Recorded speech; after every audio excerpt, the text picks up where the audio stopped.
Dahil bago yung liner natin, siyempre kailangan bago rin yung piston ring. So kukunin natin yung gap clearance nito ng piston ring. Susukatin natin kung ilan ang nilagay ng machine shop. So ipupush natin yung bagong piston para pumantay yung piston ring niya. Makuha natin yung tamang clearance. So ito na po yung kanyang gap clearance. So susukatin natin.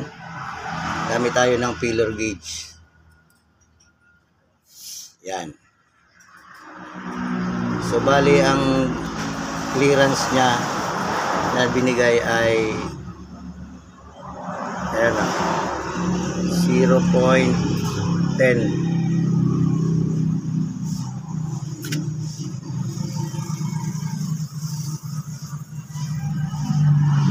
Ayan.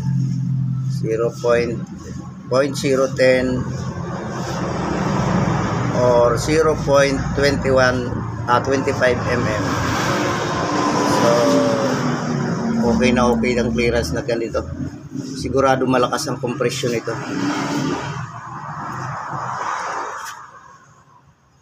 Alright. Thanks for watching.